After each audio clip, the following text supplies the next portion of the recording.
ماہ رجب و مرجب قمری سال کے 7ویں اور حرام مہینوں میں سے پہلا حرام مہینہ ہے، جس میں جنگ اور خون ریزی حرام ہے۔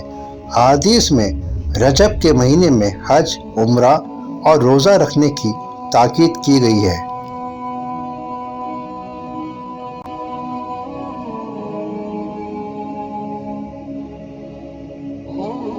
رسول خدا صلی اللہ علیہ وآلہ وسلم نے فرمایا، رجب خدا کا مہینہ، شعبان میرا مہینہ اور رمضان المبارک بندگان خدا کا مہینہ ہے۔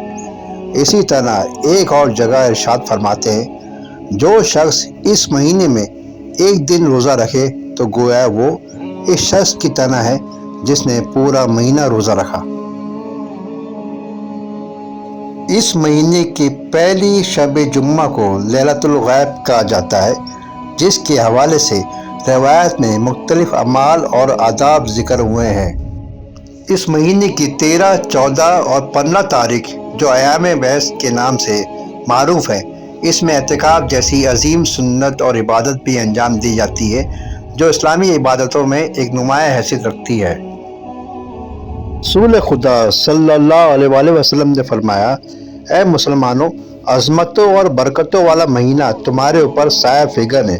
یہ وہ مہینہ ہے جس میں خدا کی بندگی کرتے والوں پر رحمتیں نازل ہوتی ہیں، سوائے مشرک اور بدعت گزار کے جس نے اسلام میں کوئی بدعت قائم کی ہو۔ امام موسیٰ کاظم علیہ السلام نے فرمایا، رجب کا مہینہ ایک بابرکت مہینہ ہے، جس میں نیکیاں 2 برابر اور گناہ اس مہینے میں ختم ہو جاتے ہیں۔ جو بھی اس مہینے میں ایک دن روزہ رکھے، جہنم سے 1 سال کے فاصلے تک دور ہو جاتا ہے، اور اگر اس مہینے میں 3 دن روزہ رکھے، اس پر بہشت واجب ہوتی ہے اور جہنم کی آگ اس پر حرام ہو جاتی ہے۔ رسول خدا صلی اللہ علیہ وآلہ وسلم نے فرمایا، ایک ایسا کیسر ہے جس میں سوائے رجب میں روزہ رکھنے والوں کے کوئی اور داخل نہیں ہو سکتا۔ امام علی رضا علیہ السلام نے فرمایا، جو شخص رجب میں 2 دن روزہ رکھے تو جس دن وہ خدا سے ملاقات کرے گا، خدا اس سے راضی ہوگا اور خدا اسے بھی راضی کرے گا، اور اس سے حقداروں کو بھی اس دن اس سے راضی کرے گا۔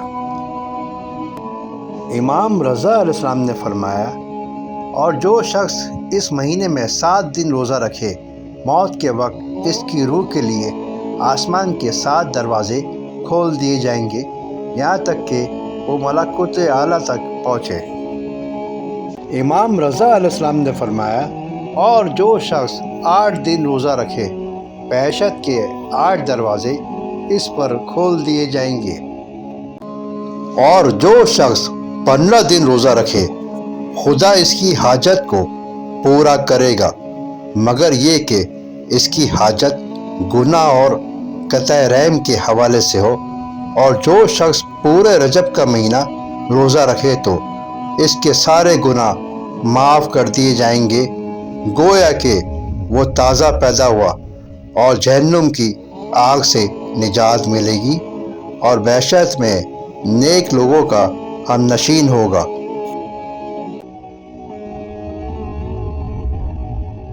رسول خدا صلی اللہ علیہ وآلہ وسلم نے عذاب قبر میں مبتلا ایک گروہ کے بارے میں فرمایا، اگر یہ لوگ رجب میں روزہ رکھتے اور اس مہینے کی راتوں میں شب بیداری کرتے تو ان کی قبر میں عذاب نہ ہوتا۔ امام صادق علیہ السلام سے پوچھا، رجب میں عمرہ بجا لانا بہتر ہے یا رمضان المبارک میں؟ امام علیہ السلام نے فرمایا، رجب میں عمرہ بجا لانا بہتر ہے۔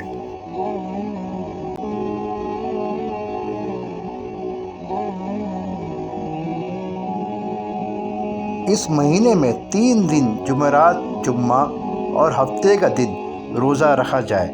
رسول اللہ صلی اللہ علیہ وسلم سے منقول ہے، جو شخص رجب کی راتوں میں سے کسی رات 10 رکعت نماز اس ترتیب کے ساتھ بجا لائے، سورہ حمد اور سورہ کافرون 1 مرتبہ، سورہ توحید 3 مرتبہ، تو خدا اس کے گناہوں کو معاف فرماتا ہے۔